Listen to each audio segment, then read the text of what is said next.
সমস্ত লোকজন টেনে ওখানে নিয়ে গেছে। নিয়ে যাওয়ার পরে ওইখানে 3 ভাই ছিল। 3 ভাই, ওদের আমার স্ক্রিপ্ট দেখলে নামগুলো মনে পড়বে। 3 ভাই সহ সবাইরে হচ্ছে জেলখানায় নিয়ে যায়।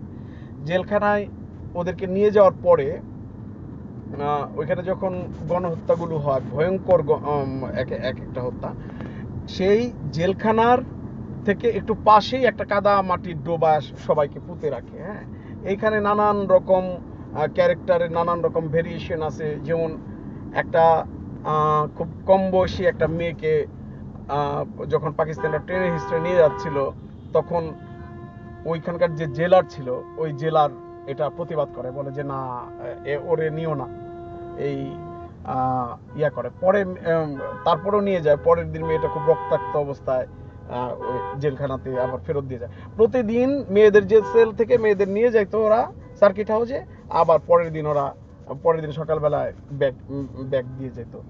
তো ওইখানে যেটা হয়েছে, ওইখানে হচ্ছে নৃশংসতার গল্পই বেশি ওইখানে, যেহেতু গণহত্যা হয়েছে। তো এখন এই যে মার আবার একটা ট্র্যাজেডি। মা হয়তো এই তার বাড়িতে একটা হয়তো কদবেল গাছ ছিল, কদবেল গাছ থেকে ওই গাছের তলায় দাঁড়ালে জেলখানার ছাদ এগুলো দেখা যেত। মা চিৎকার শুনতো যে ছেলেগুলো ডাকতেছে, ছেলেগুলো ফিরতেছে, এরকম নানান রকম ব্যাপার ছিল মায়ের মধ্যে। তো যে এই লোকটাকে প্রথমে একবার ফায়ার করা হয়। যখন ফায়ার করা পড়ে যায়, সব লাশের মধ্যে পড়ে যায়। পরে দেখে যে ও বেঁচে আছে, ও নিজে আবিষ্কার করে ও বেঁচে আছে, কিন্তু ও মৃতের ভান করে ওখানে ও পড়ে থাকে। এরপরে ও যখন পড়ে থাকে তখন হচ্ছে ওকে ওর লাশ একটা সালার মধ্যে উঠায় নিয়ে যায়। সে যেখানে গণকবর, ওইখান থেকে ও হাসরে পাসরে পালায়। তো এইরকম একটা ব্যাপার আছে ওইখানে। তো এখন পরিবেশ থিয়েটারের তোমার যদি আমি বলি যে প্রথমত হচ্ছে এই আয়োজনগুলো একটা দুর্দান্ত আয়োজন ছিল। কারণ বাংলাদেশে কি লেভেলের বর্বরতা হয়েছে, নৃশংসতা হয়েছে, গণহত্যা হয়েছে, এটা আসলে আনবিলিভেবল। এই এনভায়রনমেন্টাল থিয়েটার না করলে এটা আমি কোনোভাবেই বুঝতে পারতাম না। যেহেতু আমি 2টি জেলার এই গণহত্যার পরিবেশ থিয়েটার সংক্রান্ত প্রোডাকশনের সঙ্গে জড়িত, স্ক্রিপ্ট করেছি এবং ডিরেকশন দিয়েছি। 2টাতেই খুব ভিন্ন ভিন্ন রকম গল্প ছিল। মুক্তিযুদ্ধের গল্প ছিল, পরাজয়ের গল্প ছিল, জেতার গল্প ছিল। তো ওই বরগুনাতে যেটা হয়েছে, এর শেষ পর্যন্ত এই একটা ছেলে লাস্ট টাইম পর্যন্ত সারভাইভ করে।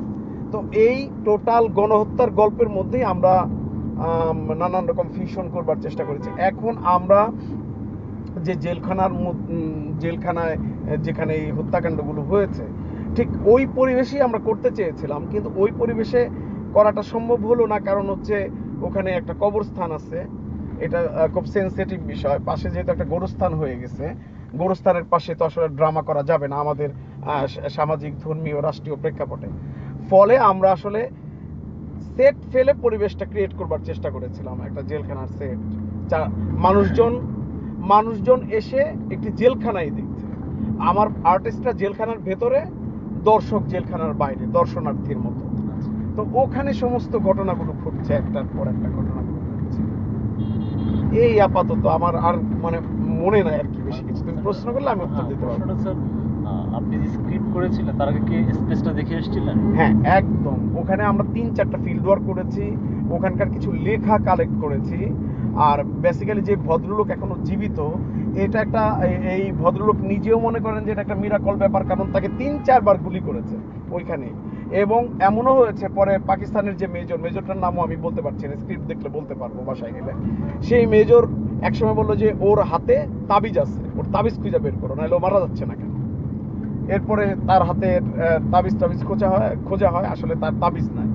আবার এক সময় সে বলে যে ওইখানকার যে মেজর, সে বলে যে যারা ধোপা, যারা নাপিত, এদেরকে আলাদা করো, এদেরকে মারা যাবে না। কারণ তাইলে চুল কাটবে কে, আর্মিদের কাপড় চোপড় ধুয়ে দিবে কে, এদের এক পাশে দাঁড় করা। কিন্তু একজন নাপিত অনেক স্বাস্থ্য, মোটামতো, ও বোঝে না যে ওকে মানে মারবে না বলে ওকে ওই সারিতে দাঁড় করাচ্ছে। ও হাওয়া ওই শাড়িতে থাকবে না, অন্য শাড়িতে যাবে। ও ভাবতেছে ওই শাড়িতে গেলে বেঁচে যাবে, মানে ওরে ও চিৎকার করতেছে, কাঁদতেছে, বলতেছে আমি পায়ে ধরি, আমাকে মাইরেন না, আমাকে এই শাড়িতে দিয়েন না। অথচ ওই শাড়িতে যারা যাবে তারাও তাদেরকে জীবিত থাকবে। পরে ওরে একদম ওইখানে ওরে ব্রাশ ফায়ার করে মেরে ফেলে। এরকম বিভৎস বিভৎস ঘটনা আছে। আমরা ফিল্ড ওয়ার্ক করেছি, ওই যে লোকটা জীবিত আছে এখনো তার বাড়িতে গিয়েছি, তারপরে ওখানকার মানুষজনদের সঙ্গে কথা বলেছি। আমরা কিছু কিছু নাম ব্যবহার করতে পারি নাই, তারা এখনো অ্যালাইভ, তারা এখনো বর্তমান সরকারের মানে সরকার দলীয় রাজনীতির সঙ্গে জড়িত। একটু সেন্সিটিভ বিষয় ছিল, ওগুলো আমরা খুব স্বাভাবিক কারণে ওগুলো আমাদের একটু কর্নার করতে হয়েছে, অ্যাভয়েড করতে হয়েছে।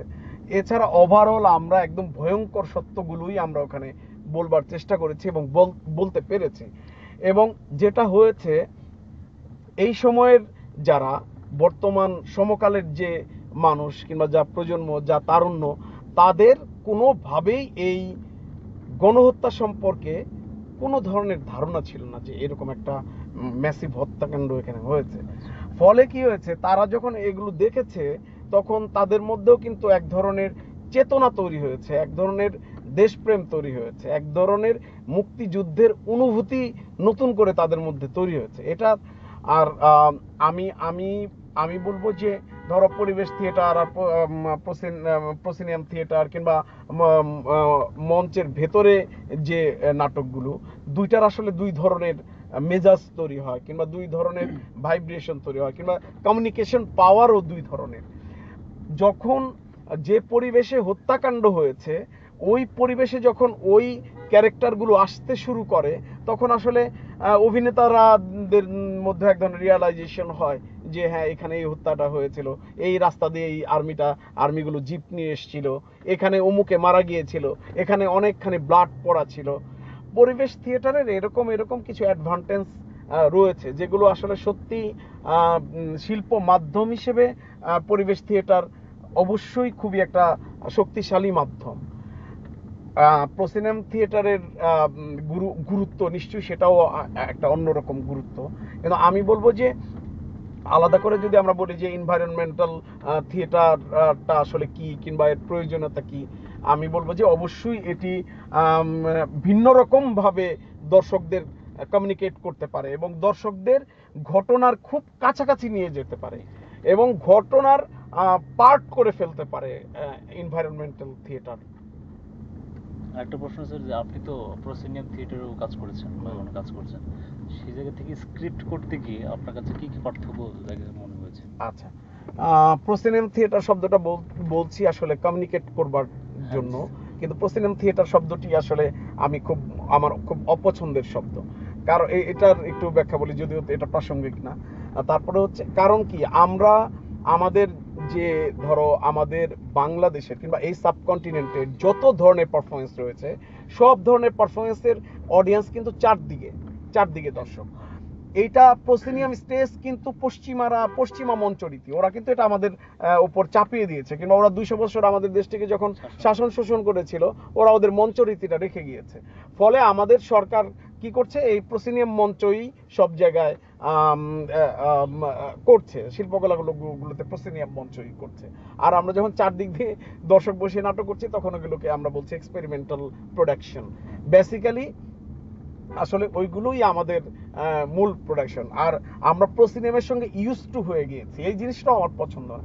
আচ্ছা যাক, এটাকে বাইরে রেখে সরি, কি প্রশ্নটা যেন করেছে? প্রশ্ন ছিল যে পাণ্ডুলিপির জায়গা থেকে। আচ্ছা, পাণ্ডুলিপির জায়গা থেকে প্রসিনিয়াম থিয়েটার কিংবা থিয়েটারের যে নাটকগুলো, ওইখানে গল্প বলার সময় স্থানিক বিষয়টা খুব বেশি মাথায় রাখতে হবে। আমার ইচ্ছে হলো আমি গাঙের পাড়ে এই দৃশ্যটি বলবো, কিংবা আমার ইচ্ছে হলো আমি একটা বন্দরে বলবো, কিংবা আমার ইচ্ছে হলো আমি দূরের একটা রাস্তায় গিয়ে বলবো, কিংবা আমি একটা বিরান চরে গিয়ে বলবো।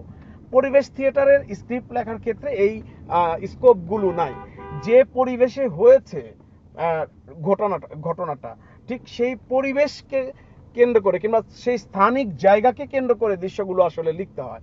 এবং বেসিক্যালি ওই অন্য জায়গার ঘটনাগুলো, অন্য স্পেসের ঘটনাগুলো যদি আমরা বলতে চাই, খুব নাট্যরীতির সুকৌশলে সেটা রচনা রীতি এবং প্রয়োগ রীতি দুই ভাবেই হচ্ছে টোটালটা ওই পরিবেশের মধ্যেই ফেলতে হয়। এই ধরনের একটি আমি এটাকে সীমাবদ্ধতা বলবো না, আমি বলবো যে এটাতে এক ধরনের ভিন্ন মাত্রা তৈরি হয়। আচ্ছা হ্যাঁ, তো হচ্ছে নাটক লিখবার ক্ষেত্রে অবশ্যই আমাকে যেমন এই বরগুনার নাটকটির মূল বেসমেন্ট হচ্ছে জেল হত্যাকাণ্ড। জেল হত্যাকাণ্ড মানে জেলের ভেতর হত্যা করা হয়েছিল। এটা একটা বিশাল ভয়ঙ্কর গণহত্যা। কাজী আমি জেলকে কেন্দ্র করেই, জেলখানাকে কেন্দ্র করেই সমস্ত সিকোয়েন্সগুলো ডেভেলপ করবার চেষ্টা করেছি, আমার আখ্যানটা বলবার চেষ্টা করেছি। জেলখানার আশপাশ যে ওইখানে যে জেলারের রুম, অফিস রুম আছে, সেখানে মেজররা যেখানে এসে যেখানে বসতেন সেখানে। কাজে ওই পরিবেশটাকে, ওই স্থানিক জায়গাগুলোকে, ওই দৃশ্যগুলোকে প্রাধান্য দিয়ে আমাকে স্ক্রিপ্টটা লিখতে হয়েছে। আচ্ছা স্যার, এখানে লিখতে গিয়ে কি আমাদের যেহেতু তত্ত্বগত জায়গা থেকে আমার থিয়েটার স্টুডেন্ট পড়াশোনা করছে, ফ্রেতাগ, হাডসন, বিভিন্ন জায়গায়, আপনি কি লেখার সময় কোনো ধরনের এই ফর্মালিটি মেনটেন করেন কিনা? আচ্ছা, সেটা হচ্ছে যে আমার সবসময়ই মনে হয় যে কোনো শিল্পীর, আমি কবিতাতেও বলি, কবিতাতে অমিত্র অক্ষর হতে পারে, গৈরিশচন্দ্র হতে পারে, পয়ার হতে পারে। আমার সবসময় মনে হয়েছে, মানে কিংবা ব্যক্তিগত একজন সৃজনশীল মানুষ হিসেবে আমি মনে করি যে কোনো রীতি অথবা ব্যাকরণ অ্যাটলিস্ট শিল্পের ক্ষেত্রে দারুণ রকমের সীমাবদ্ধতা তৈরি করে। হ্যাঁ, আমাকে যখন বলা হবে যে এটার অন্তমিল থাকতে হবে কবিতার, আমার কিন্তু প্রথম শব্দের অন্তমিল মাথায় রেখে পরের শব্দটা তৈরি করতে হচ্ছে। কাজেই এক ধরনের লিমিটেশন তৈরি হয়ে যাচ্ছে। কাজেই কোনো রচনার ক্ষেত্রে আমার আসলে ব্যাকরণটাকে একদমই মাথায় রাখবার চেষ্টা করি না। তবে এখানে যেমন পরিবেশ থিয়েটারের মানে পরিবেশ থিয়েটারের কি রীতিতে গল্পটা বললে আমার পারপাসটা সলভ হবে, আমি মানুষের সঙ্গে কমিউনিকেট করতে পারবো, ওই বিষয়টা মাথায় রেখেই আমি নাটকটি রচনা করেছি।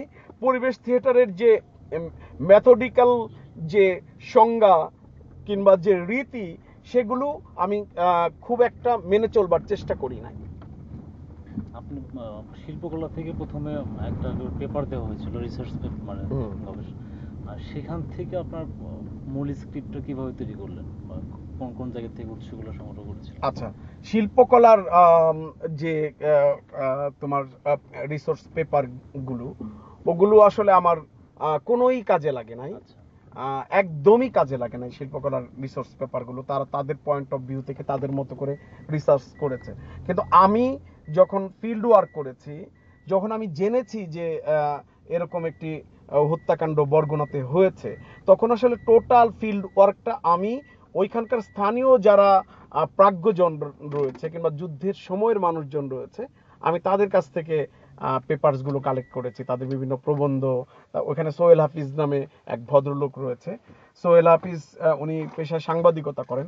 ওনার একটা লেখা পড়ে আমার মূলত সাবজেক্টটা আমি সিলেক্ট করেছি, নির্বাচন করেছি। ওনার লেখাটা খুব টাসি একটা লেখা ছিল, যে মুক্তিযোদ্ধা, এই মুহূর্তে আমার নামটা মনে হয়, যে যিনি এখনো জীবিত আছেন, তো তার পয়েন্ট অফ ভিউ থেকে উনি গল্পটা বলেছে, একটা বিশাল প্রতিবেদন। ওই প্রতিবেদনকে বেস করে আমি টোটাল গবেষণাটা করেছি। আরও ওই চিত্তরঞ্জনশীল নামে একজন ভদ্রলোক রয়েছে, উনিও আরেকটি গবেষণা লিখেছেন, আমি ওটা নিয়েছি। এরপরে বাকিটুকু আমি ফিল্ড ওয়ার্ক করেছি। আর শিল্পকলা যে রীতি কিংবা যে গবেষণা কিংবা যে পদ্ধতিগত জায়গাটা তৈরি করেছে, ওটা আমার কোনো রকমই কাজে লাগে নাই। এই তাহলে আর এখন কি প্রশ্ন করবো নাকি? আমরা উপরে যাই। ঠিক আছে। তোমার যেমন ডাকঘর করা যেমন হচ্ছে মানুষের সংবাদ বহন করে, ডাক বহন করে, বার্তা বহন করে। আমরা একসময় দেখতাম, যদিও সে ডাকঘর করার যে আবেগ, যে আবেদন, যে মেজাজ, ওইটা এখন নাই।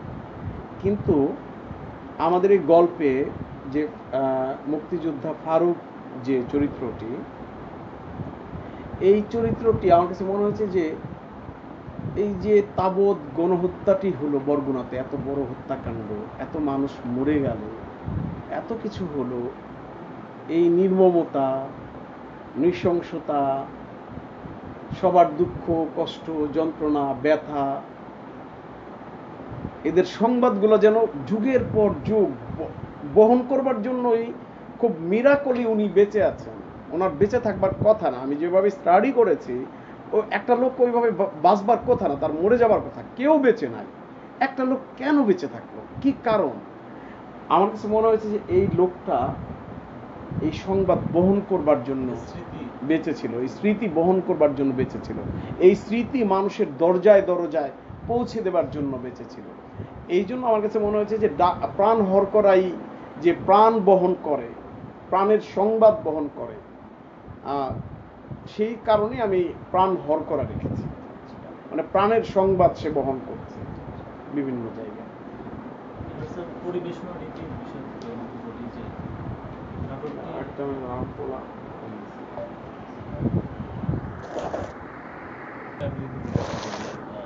পারফরমেন্স স্পেস পেলেন আপনি, তারপরে স্ক্রিপ্ট করলেন, তারপরে পারফর্মার যেহেতু একাধিক পারফর্মার প্রয়োজন, সেই পারফর্মার কালেক্ট থেকে শুরু করে যে প্রস্তুতিটা। আচ্ছা, সেটা হলো আমার যারা পারফর্মার ছিল, প্রথমত যে পরিবেশে আমি করতে চেয়েছিলাম প্রযোজনাটি, যে জেলখানায় যেখানে হত্যাকাণ্ড হয়েছে, যেখানে ঘটনাগুলো ঘটেছে, ওই জায়গায় এই পারফরমেন্সটি করা সম্ভব হচ্ছিল না, বিকজ পাশেই হচ্ছে একটা কবরস্থান। কবরস্থানের ওখানে যদি আমি গান বাজনা করি, ওখানে যদি পারফরমেন্স হয়, নাটক হয়, সামাজিকভাবে এক ধরনের বাধার সম্মুখীন হব। ফলে আমাকে জেলখানার একটা সেট করতে হয়েছে। হ্যাঁ, জেলখানার সেট করে তারপরে আমি পারফরমেন্সটা আলাদা একটা জায়গায় করেছি। তো এইখানে অভিনেতা অভিনেত্রী নির্বাচন করবার ক্ষেত্রে যেটা হয়েছে, এটা খুবই ভালো ব্যাপার। আমরা প্রথম যেদিন টেক্সটটা রিডিং করলাম, উনি ডিসি মহোদয় ওখানকার তখন যিনি ছিলেন, উনি এসে উপস্থিত ছিলেন এবং উনি খুব হাইলি অ্যাপ্রিসিয়েট করলেন স্ক্রিপ্টের এবং পরিকল্পনাটির। তখন অন্য যারা খুব বয়স্ক মানুষজন যারা ছিল, তারাও আমাদের এই নাটকটিতে পারফরমেন্স করেছে এবং তারা খুব ওই সময়ের যারা থিয়েটার শিল্পী ছিল, তারাও পারফরমেন্স করেছে। তো আমি টোটাল পারফর্মারদের এরা যাতে বিষয়ের গভীরে যেতে পারে কিংবা বিষয়টাকে যাতে এরা স্পর্শ করতে পারে, আমি সেই পুরাতন জেলখানা, কবরস্থান, একটা ভদ্রলোক ছিল, এই ভদ্রলোক পেটের নাড়ি বুড়ি বের হয়ে গেছিল, তারপরে ভদ্রলোক জীবিত ছিল। পেটের নাড়ি বুড়ি সে নিজের পেটের ভেতরে ভইরা সে আস্তে আস্তে সেই যেখানে তাকে দাফন করা হয়েছে, অনেকক্ষণ সে সেখানে স্থির হয়ে পড়েছিল। তারপর আস্তে আস্তে সে পার হচ্ছিল। তারপরে শামসু রাজাকার একজন কোদাল দিয়ে আঘাত করে তাকে হত্যা করে ফেলে। তো এই যে ওই জায়গাটা, ওই গাঙের পার যেখানে ওই লোক হামাগুড়ি দিয়ে গিয়েছে, ওই জায়গাগুলোতে আমি আমার পারফর্মারদের নিয়ে গিয়েছি। আমি ফারুক যিনি মুক্তিযোদ্ধা, তার বাড়ি নিয়ে গিয়েছি, যে জেলখানায় ঘটনাগুলো ঘটেছে ওখানে নিয়ে গিয়েছি। ফলে আমার পারফর্মারদের যে পরিবেশটা অন্তর্গতভাবে ক্রিয়েট করা দরকার অ্যাজ এ আর্টিস্ট, সেটার একটা আত্মীকরণ ঘটেছে কিংবা সেটার একটা বোঝাপড়া হয়েছে আমার অভিনেতাদের সঙ্গে, পরিবেশের সঙ্গে, ঘটনার সঙ্গে, ওই টাইমটার সঙ্গে। তো এরকম করে তারপরে হচ্ছে ওই ওই লোকাল যে থিয়েটার দলগুলো আছে, স্পেশালি বরগুনা থিয়েটার, খেলাঘর আসর, তারপরে অন্যান্য দলগুলো কিংবা শিল্প সাহিত্যে যিনি গান বাজনা করেন, ওইখানে আমাদের একজন উপজেলার চেয়ারম্যান পদপ্রার্থী ছিলেন, উনিও আমাদের এখানে একটা ক্যারেক্টার করেছেন। মোটামুটি আমরা খুব সাপোর্ট পেয়েছি। ওখানকার মানুষজন খুব শিল্পী সুলভ তাদের আচরণ, এবং তারা খুব সংস্কৃতি বান্ধব মানুষ, বরগুনার মানুষ। সবকিছু মিলে কাজটা আমরা প্রপারলি করতে পেরেছি। কিন্তু ওয়েদার আমাদের খুব সহনশীল ওয়েদার ছিল না। যেদিন আমরা শো করব তার আগের দিন একটা কড়া বৃষ্টি হলো, এবং যেদিন শো করব ওই দিনও হালকা বৃষ্টি পড়ছিল। এর মধ্যেই মানুষজন চারদিক দিয়ে একদম বিশাল জমায়েতের মতো ছিল। তবে আমি এটাকে সফলতা বলবো এই কারণেই যে আমরা যেটা কমিউনিকেট করতে চেয়েছি দর্শকদের সঙ্গে সেটা আমরা করতে পেরেছি। আর হচ্ছে আমরা যেটা করেছিলাম, আমরা টোটাল ডায়লগটা ন্যারেশনটা আগে রেকর্ড করেছি, কারণ আমাদের কাছে মনে হয়েছে যে ক্রাউড এখানে হবে বাইরে পরিবেশের মধ্যে, এই আমার প্রত্যেকটি শব্দ আমি আমার দর্শকের কাছে পৌঁছাইতে পারবো। ফলে আমি এটা রেকর্ড করে তারপরে হচ্ছে আমাদের, যেহেতু এর আগে অনেক দিন মহড়া করেছি, আমি আমার পারফর্মারদের বলেছি যে এটি যে রেকর্ড রয়েছে এটা যেন কোনোভাবেই দর্শক না বুঝতে পারে, না বুঝতে পারলেই এটা আমরা একটা সাকসেস প্রোডাকশন হবে। তো এরকম করে আমরা প্রযোজনাটাই ওখানে করেছি।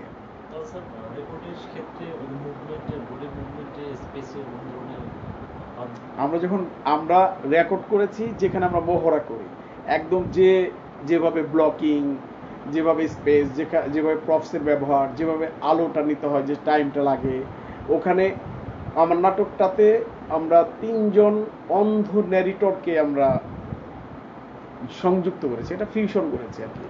3 জন অন্ধ ন্যারেটর, আমরা বলছি যে এই সময়টাতে যারা অন্ধ তারাই সব থেকে বেশি চোখে দেখে।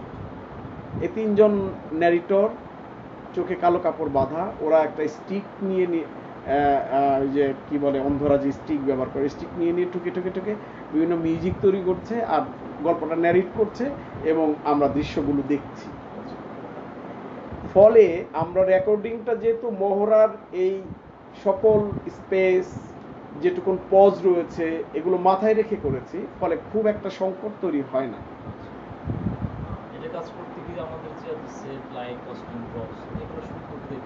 আচ্ছা, আমরা টোটালি রিয়েলিস্টিক সেটই করেছি, এই রিয়েলিস্টিক প্রপসই করেছি, হ্যাঁ, রিয়েলিস্টিক কস্টিউম করেছি।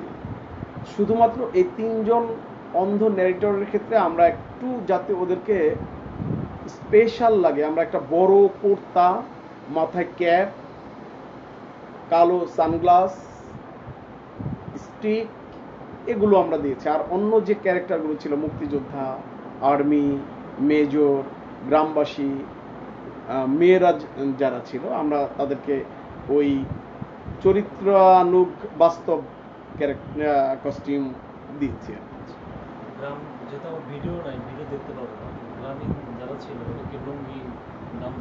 লুঙ্গি, গামছা, অনেকের ওই সময়ের যে ঢিলা ঢালা প্যান্ট, স্ট্যাটাস অনুযায়ী, পেশা অনুযায়ী আমরা কস্টিউমগুলো দিয়েছি। লাইট, আলোটা করেছে হচ্ছে নিশীথ শামীম, ও খুবই ভালো আলো ডিজাইন করে। এই সময়ে যারা তরুণদের মধ্যে ভালো করে, আমার মনে হচ্ছে, ওর কাজ দেখে মনে হচ্ছে ও খুব ভালো করে। আমি প্রাণ ঘর করার আগের একটা নাটকে হচ্ছে একটা লাইট ডিজাইন ছিল যে রাসেল একটা সাইকেল নিয়ে মঞ্চ প্রদক্ষিণ করছে, ও মাঝখানে এসে দাঁড়ায় দর্শকদের দিকে কয়েকক্ষণ তাকায় থাকে। ও যখন সাইকেল চালাচ্ছিল, ওর এই হাতের ভেতর দিকে 2টা বড় সাদা কাপড় উঠতেছিল, সাইকেল চালাচ্ছে, কাপড় উঠতেছে, মৃত তো ছিল। তো যখন দাঁড়ায়, ও এমন একটা লাইট করছে, ও বুঝে করছে না বুঝে করছে। যখন আমরা ফটোগ্রাফ নিলাম, আমরা দেখলাম যে জাতীয় পতাকার যে বৃত্তটার মধ্যে রাসেল দাঁড়ায় আছে। তো ওই জায়গা থেকে আমার নিশীথের প্রতি একটা কনফিডেন্ট তৈরি হয়েছে। এরপরে পরবর্তীতে এটাও লাইট করেছে, যেমন একটা জায়গা ছিল যে সার্কিট হাউসের দোতলায় থেকে যে জায়গাটা বলে ওইটা আমরা যেখানে সেটটা ফেলেছিলাম, পাশে একটা ছোট বিল্ডিং ছিল, ওই বিল্ডিং এর উপরে আমরা ওই মেজররা, আর্মিদের যারা মেজর, ওইখান থেকে শহরের মানুষজনদের ব্রিফ করছে, তোমরা কিন্তু এটা করতে পারবা, তোমরা এই কয়টার সময় দোকান বন্ধ করতে হবে, তোমরা এটা করতে পারবা না, সেই যে ব্রিফ করছিল, যে ওইখানে লাইট। তারপরে হচ্ছে যেহেতু একটা সেট ফেলে একটা বিশাল প্রান্তরের মধ্যে করেছে, চারদিক দিয়ে বাঁশের বাটটার করে ও লাইটটা করেছে। একটা সিন ছিল যে ফারুকের মৃত ভাই আসতেছে, ওর ঘাড়ের এখানে একটা কাপড়, দীঘল একটা কাপড় পেঁচা, তারপরে আসতেছে। তারপর একটা সিনে যখন মেয়েদের ওখান থেকে টেনে নিয়ে যাচ্ছিল, তখন ওইখানে অনেকগুলো ফিগার ছিল, এটা প্রপসের অংশ। ফুটবল ফুটবলের মধ্যে কাপড় দিয়ে, মেয়েদের কাপড় দিয়ে বেঁধে ওগুলো ওগুলো ছিল ওই অনেকগুলো 4-5 জন মেয়ের সঙ্গে যখন ওগুলো দেখা যাচ্ছিল মনে হচ্ছে অনেকগুলো মেয়েদের ধরে নিয়ে যাচ্ছে, এবং ওরা যখন ঘেটি ধরে ওই ফিগারগুলোকে আছাড় দিচ্ছিল তখন একসঙ্গে বলতো, এটা ডপ খেয়ে যখন উপরে উঠছিল তখন একটা অদ্ভুত হেলুসিনেশন, ইলিশন কিংবা মঞ্চ আবহ তৈরি হচ্ছিল। তো এরকম এরকম এবং এই জিনিসগুলোর ক্ষেত্রে যেমন ওইখানে ও লালের সঙ্গে ব্লু লাইট পাঞ্চ করে একটা অদ্ভুত ওয়েদার ক্রিয়েট করেছে, ফলে মেয়েদের যন্ত্রণাটাও বোঝা যাচ্ছে, আবার এক ধরনের অপার্থিব ইলিশনও তৈরি হয়েছে লাইটের ক্ষেত্রে, এরকম। দর্শকদের সঙ্গে পারফরমেন্সে এক ধরনের যে মেলবন্ধন উপস্থাপনা সেদিক থেকে আমি এমনিতেই আমি যে নাটকই করি, এই সব নাটক নির্দেশনার ক্ষেত্রে আমার এটা একটা প্রবণতা, কিংবা এটা একটা আনন্দ, কিংবা এটা একটা টেন্ডেন্সি। আমি আমি আমি চাই যে আমার আমার আমার পারফর্মাররা দর্শককে স্পর্শ করে করে তার কথাগুলো বলি, দর্শকদের ভেতর দিয়ে যায়, কিংবা নাট্যক্রিয়া শুধু একটি জায়গায় থিত না থেকে সারা মিলনায়তন জুড়ে নাট্যক্রিয়াগুলো হোক, অ্যাক্টিভিটিসগুলো হোক। এই জায়গায় আমরা এরকম করেছি। এই জায়গায় আমরা জেলখানা থেকে একটু দূরে আমরা ওই বেলকুনিটাতে সার্কিট হাউসের দোতলা হিসেবে ব্যবহার করেছি, আবার অনেক দূরে একটা একটা স্পেস রেখেছি, যে স্পেস দিয়ে যে ক্যারেক্টারগুলো মৃত ওরা আসছে, তখন ওই পুরা লাইনটা মোটামুটি ওইখানে 50 গজের মতো হবে, ওই লাইনটা ওরা ওই রাস্তাটা ওরা মেনটেন করছে। আবার আমরা যখন দেখছি যে সবাইকে একটা রশির মধ্যে বেঁধে, মানুষজনকে একটা রশিতে বেঁধে টেনে হিস্ট্রি নিয়ে আসতেছে, তখন আমরা ওই ওই লাইনটা ব্যবহার করেছি। মানে দর্শকদের সঙ্গে এক ধরনের দর্শকদের কাছাকাছি যাওয়া, কিংবা দর্শকদের মধ্যেও নাট্যক্রিয়া হয়, এই প্রোডাকশনটাতে এই ধরনের এক ধরনের প্রবণতা ছিল। এই নাটকটি করতে গিয়ে আপনার কোন ধরনের জটিলতা বা সংকট বা হচ্ছে না, এই নাটকটি আমরা খুব আরামসে নাটকটা করেছি, কারণ আমার হচ্ছে এটা এটা আমার জন্য বোধহয় একটা প্রাপ্তি। আমার একটা টিম তৈরি হয়ে গেছে, যেমন আমার সঙ্গে শুদ্ধমান চৈতন্য, ওরে আমি বুঝাই দিলেই, আমি যদি বলি যে আমি কি কি সিন চাচ্ছি, আমার আর কিছুই করা লাগে না, ও বসে কম্পোজিশনগুলো একটা ব্লকিংগুলো করে ফেলে। নিশিত্রে যদি আমি বলি যে আমি এই মিউজিক চাই, এই লাইট চাই, ও ওর মতো করে ফেলে। আমাদের আরো 2-1 জন আছে এরকম। তো সেই ক্ষেত্রে ডিজাইনের জায়গা থেকে আমার কোনো অসুবিধা হয় নাই। এবং ওখানে যে ভদ্রলোক অ্যাডভোকেট মনিরুজ্জামান আমার কাছে একটা অদ্ভুত বিস্ময়কর একটা মানুষ থিয়েটারের ক্ষেত্রে। উনি সার্বক্ষণিক থিয়েটার করেন, একদম ঘুম থেকে উঠে আবার ঘুম যাওয়া পর্যন্ত উনি থিয়েটারের মধ্যেই থাকেন না, মানে ওনার একটা সার্বক্ষণিক থিয়েটার যাপন আছে। ফলে এই লোকটাকে পছন্দ করবার কারণে ওখানে আমি শুধু প্রাণ হর করা না, ওনাদের আমি 4টা প্রোডাকশন করেছি। বেসিক্যালি আমি কিন্তু বাইরে কাজ করতে একটু লাগে, দূরে কষ্ট, কিন্তু ওনারা এত ওই বরগুনাটা এত কমফোর্ট জোন, ওখানে কাজ করতে আসলে কোনো অসুবিধা হয় না। ওখানে সবকিছু মিলিয়ে প্র্যাকটিস ওখানে সোহেল হাফিজ রয়েছে, সেও খুবই হেল্পফুল একজন মানুষ। সবকিছু মিলিয়ে ওই জায়গাটা আমার একটা ভালো লাগার জায়গা তৈরি হয়ে গেছে। এবং মানুষজনও বলে, অনেকেই বলে যে আনন্দ জামানের সেকেন্ড হোম হচ্ছে বরগুনা, যেহেতু আমি ওখানে 4টা প্রোডাকশন করেছি এবং বড় বড় বাজেটের প্রোডাকশনগুলো ওখানে করেছি সব। এবং যাদের গল্প আমি লিখেছি তারাও অনেক সাপোর্টিভ ছিল। তারা যখন তাদের গল্পগুলো বলছিল, তারা লিটারেলি তারা কান্নাকাটি করছিল যে তাদের নিয়ে কেউ গল্প লেখা হচ্ছে, তাদের খোঁজখবর রাখা হচ্ছে। তারা অনার্ড ফিল করছিল, সম্মান ফিল করছিল, তারা হেল্প করেছে। ওখানকার যে ডিসি মহোদয় ছিল তারা হেল্প করেছে।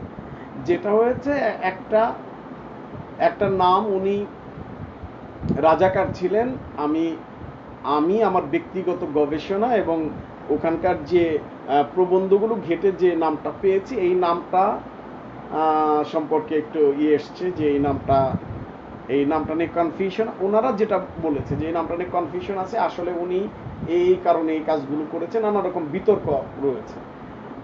এবং এটা খুবই সত্য কথা। যারা পাওয়ার প্র্যাকটিস করে তাদের সব কথাগুলো আমরা বলতে পারি না, কারণ দেখা গেল যে তখন টোটাল প্রজেক্টটাই হলো না, তাহলে তো আমি কিছুই বলতে পারলাম না। হ্যাঁ, তো সেই কারণে খুব ন্যূনতম কম্প্রোমাইজ করতে হয়েছে গল্প স্টোরি টেলিং এর ক্ষেত্রে, গল্প বয়ানের ক্ষেত্রে। আদারওয়াইজ টোটালি একটা কমপ্লিট জার্নি, একদম সাকসেসফুল জার্নি হয়েছে। আগামীতে প্রতিষ্ঠিত আঙ্গিক হিসেবে পরিবেশ থিয়েটার কি কি ধরনের সম্পর্ক করতে দিলে চর্চা সম্প্রসারিত হবে বা সবার কাছে পৌঁছানো সম্ভব? বাংলাদেশে যেটা হচ্ছে, বাংলাদেশে পরিবেশ থিয়েটার নিয়ে সবচেয়ে আশিস খন্দকার, তাই তো আমি যদি ভুল না বলে থাকি, আশিস দাই সব থেকে বেশি কাজ করছেন। মানে শিল্পকলা একাডেমির প্রজেক্টের বাইরে গিয়ে যদি কেউ পরিবেশ থিয়েটার নিয়ে কাজ করে তাহলে আশিস খন্দকারই করছেন এবং খুব ভালো কাজ করছেন এবং সেটার ইম্প্যাক্টও খুবই পজিটিভ। কিন্তু একটা এনভায়রনমেন্টাল থিয়েটারে, পরিবেশ থিয়েটারের যে বাজেট দরকার, সেটি আসলে খুব টাফ জব বাংলাদেশের ক্ষেত্রে। এখন বাংলাদেশে হয় কি, আমাদের এই সাবকন্টিনেন্টে বাংলাদেশ, ভারতের কথা একটু আলাদা, কারণ ভারতে কিন্তু সরকারি পৃষ্ঠপোষকতা করছে, প্রত্যেকটা দলকে পয়সা দিচ্ছে, সিলেক্টিভ দলকে পয়সা দিচ্ছে। আমাদের দেশেও রয়েছে, আমি অনেককেই বলতে শুনেছি যে আমি যদি শুধু 3 বেলা ভাতের নিশ্চয়তা পাই আমি শুধু থিয়েটারটাই করবো, এরকম বহু ডেডিকেশন মানুষ আমাদের এদিকে আছে। তো ওইখানেও এরকম আছে যে 20,000 রুপি করে দেয় পার মান্থ, 10,000 রুপি করে দেয় পার মান্থ, এরকম একটা ব্যাপার রয়েছে বলে কিন্তু ওখানে থিয়েটারটা ওরা ওদের মতো করে করতে পারছে, কিংবা থিয়েটার উন্মাদনাটাকে ওরা কাজে লাগাতে পারছে। এটা ওখানকার থিয়েটারের মান সম্পর্কে আমি খুব বলতে, খুব খুব ভালো প্রোডাকশন হচ্ছে, বিশেষ করে ক্যারেক্টার অ্যাক্টিং এর জায়গায় ভারতের প্রোডাকশনগুলো খুবই উন্নত। কিন্তু কন্টেন্টগত জায়গা কিংবা স্ক্রিপ্টগত জায়গা আমার সবসময় মনে হয়েছে যে ওখানে নানান রকমের দুর্বলতা রয়েছে এবং কিছু কিছু নাটকের দল খুবই সস্তা টাইপের নাটক করছে, এছাড়া ওভারঅল ওখানে ভালো। কিন্তু বাংলাদেশের ক্ষেত্রে যেটা হয়েছে, বাংলাদেশের নাটক, বেশিরভাগ নাটকই হচ্ছে খুবই ইন্টারন্যাশনাল নাট্যরীতিকে চ্যালেঞ্জ করতে পারে এরকম একটি অবস্থিতিতে এসে পৌঁছেছে বাংলাদেশের নাটক। কিন্তু আমাদের একদমই সরকারি পৃষ্ঠপোষকতা নেই। হ্যাঁ, এখানে যদি গ্র্যান্ড স্যালারি কিংবা কি একটা শব্দ বলে এরকম যদি ব্যবস্থা থাকতো তাহলে কিন্তু এটি আরো অনেক বেশি ভালো করত। এবং আমি যদি সরকারের কথাও বলি, মুক্তিযুদ্ধের সপক্ষের সরকারের কথা বলি, আওয়ামী লীগ সরকারের কথা বলি, আমি মনে করি যে গ্র্যান্ড স্যালারি যদি দেয়, কারণ যারা শিল্প সাহিত্য থিয়েটারের সঙ্গে জড়িত ম্যাক্সিমামই কিন্তু এটা খুবই রিয়েলিটি যে বাংলাদেশের একদম প্রপার মুক্তিযোদ্ধাদের হাত ধরে কিন্তু থিয়েটার এই শিল্পরীতিটি প্রতিষ্ঠিত হয়েছে, উঠে এসছে এবং চর্চাটি শুরু হয়েছে। হ্যাঁ, সেই জায়গা থেকে আমি বলতে পারি যে যদি গ্র্যান্ড স্যালারি দেয় তাহলে হচ্ছে মুক্তিযুদ্ধের সপক্ষের শক্তি আরো শক্তিশালী হবে। হ্যাঁ, তো এটির ব্যবস্থা নাই। সেইখানে বাংলাদেশ পরিবেশ থিয়েটার আসলে সত্যিকার অর্থে সরকারি পৃষ্ঠপোষকতা ছাড়া যদি কর্পোরেট কোম্পানিগুলো এগিয়ে আসে তাহলে এটার একটা ফলপ্রসূ ব্যাপার হতে পারে। আদারওয়াইজ পরিবেশ থিয়েটার খুব টাফ জব, কারণ একটা পরিবেশে গিয়ে যখন ওই থিয়েটারটি হবে তখন ওখানে এই প্রোডাকশনটি সেল করার যে সহজাত রীতি, টিকিট সেল, এটি নেই ওখানে। হতে পারে যে হ্যাঁ কোনো কর্পোরেট কোম্পানি বললো যে ঠিক আছে আমি তোমাদের 10 লাখ টাকা ফাইন্যান্স করলাম, তোমার প্রোডাকশনটা দর্শকদের দেখাও, এইটা আমাদের বলা দরকার। সেই ক্ষেত্রে হতে পারে। পরিবেশ থিয়েটারের কমিউনিকেশন পাওয়ার খুবই স্ট্রং, খুবই শক্তিশালী এবং আমি মনে করি যে পরিবেশ থিয়েটার যদি কর্পোরেট কোম্পানিগুলো এগিয়ে আসে অথবা সরকার এগিয়ে আসে এবং এটার একটা পেশাদারিত্ব তৈরি হয়, যারা পারফরমেন্স করছে তারা পয়সা পাবে। আমি যদি শহীদুজ্জামান সেলিম কিংবা এই যে নাসির উদ্দিন খান কিংবা বড় বড় যারা অভিনেতা আছে, আমি যদি তাদেরকে পয়সা দিতে পারি, তারা কিন্তু পরিবেশ থিয়েটারে কাজ করবে এবং তারা যখন কাজ করবে এটার একটা অন্যরকম ভ্যালুস তৈরি হবে। ফলে হয় কি, যেহেতু এটা এখানে বাজেট সংকট, কর্পোরেট কোম্পানিগুলো পৃষ্ঠপোষকতা করছে না, রাষ্ট্রীয় পৃষ্ঠপোষকতা করছে না, ফলে পরিবেশ থিয়েটারটা আর বেড়ে উঠছে না। কিন্তু এরা পৃষ্ঠপোষকতা করলে এটা একটা প্রপার জায়গায় পৌঁছাবে। আরেকটা প্রশ্ন স্যার, আপনার পারফরমেন্সের অভিনয় রীতি কেমন ছিল? অভিনয়তে আমাদের লোকগুলো দ্বারা প্রভাবিত ছিল কিনা, বা কোন রীতিতে গিয়েছিল, বা সায়েন্স ক্লাসেস বা ব্রেক টেক কোনটার প্রভাব ছিল কিনা? আচ্ছা, অভিনয় রীতির কথা যদি বলতে হয় তাহলে আমি সবসময় কোনো একটা নির্দিষ্ট রীতির মধ্যে সীমাবদ্ধ থাকতে পছন্দ করি না। না স্তানিস্লাভস্কি, না মায়ারহোল্ড, না পিটার ব্রুক কিংবা আমাদের যে ট্র্যাডিশনাল পারফরমেন্স, কোনো জায়গায় আমি স্থিত থাকতে চাই না কখনোই। আমি চাই যে এই গল্পটি যে পদ্ধতিতে সংলাপ ডেলিভারি দিলে কিংবা গল্পটি বললে দর্শক কানেক্ট করতে পারবে ওইভাবেই বলতে চাই। তারপরেও মঞ্চের ক্ষেত্রে বেসিক্যালি বাংলাদেশের আমি যে ট্র্যাডিশনাল পারফরমেন্স যদি আমি বলি, যাত্রা কিংবা খাটু গান কিংবা পালা গান, সবগুলো পারফরমেন্সেই অভিনয় কিন্তু স্টাইলাইজড অ্যাক্টিং। হ্যাঁ, যেহেতু অনেক মানুষ শুনবে, অনেক বড় করে বলতে হয়। হ্যাঁ, তো এই প্রক্ষেপণ রীতির এই প্রক্রিয়ার ফলে আর বিষয়টি আর তখন একদম রিয়েলিস্টিক সংলাপ রীতি থাকছে না। হ্যাঁ, তো আমার অভিনয়ের ক্ষেত্রে যেটি হয়েছে, আমিও এইরকম ঠিক একদম প্রথাগত স্টাইলাইজড অ্যাক্টিং না, কিন্তু চরিত্রাভিনয় রীতি, কিন্তু নিশ্চয়ই জোরে সংলাপ বলার একটা প্রবণতা ছিল। কিন্তু প্রাণ হর করার ক্ষেত্রে যেটি হয়েছে সেটিতে আবার এই রীতিটা খুব বেশি কি বলে মেনে চলা হয়নি, কারণ হচ্ছে আমি এটা তো রেকর্ড করে করেছি। এই আরেকটা প্রশ্ন, লাস্ট কোশ্চেন, যে আপনার জায়গা থেকে পরিবেশ থিয়েটারের যে ডেফিনেশন যে বলা হয়, আপনি কি বলবেন এটা পরিবেশ থিয়েটার বলতে আপনি কি বোঝেন? আচ্ছা, পরিবেশ থিয়েটার সম্পর্কে আমার খুব বেশি স্টাডি নাই পরিবেশ থিয়েটার সম্পর্কে, এবং পরিবেশ থিয়েটারের মেথড সম্পর্কে আমার খুব স্টাডি নেই। এখন কেন নাই এটা আমি বলবো যে এই সম্ভাবনাটা কখন তৈরি হবে, যখন দেখবো যে আমি পরিবেশ থিয়েটার সম্পর্কে জানলে, স্টাডি করলে আমি এটা এক্সিকিউট করতে পারবো। কিন্তু এখানে তো এই স্কোপটা নাই, এখানে বাজেট নাই, কিছু নাই, এরকম একটা ব্যাপার রয়েছে। আর তারপরেও পরিবেশ থিয়েটার আমার কাছে যেটা মনে হয়েছে, আমি যেটা মনে করি, একটি গল্প যে পরিবেশে, ওই যেমন ধরা যাক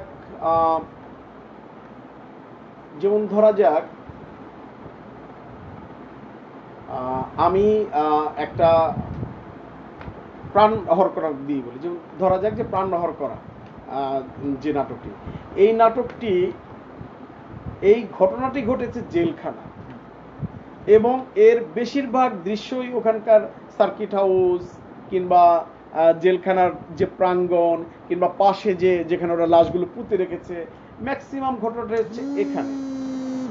যখন ঘটনাটি যেখানে ঘটেছে, যে পরিবেশে ঘটেছে, অনেকদিন পরে তো সেই পরিবেশটি আর ঠিকঠাক থাকে না, কিন্তু ওই স্পেসে ওরকম একটি পরিবেশ তৈরি করা গেলে দর্শকদেরকে একটি ওই যে সময়ে ঘটেছে ওই সময়কালীন একটি অনুভূতি তৈরি করা যায় পরিবেশ থিয়েটারের মাধ্যমে। পরিবেশ থিয়েটার সম্পর্কে আমি যতদূর বুঝি এটাই আমার কাছে মনে হয়েছে।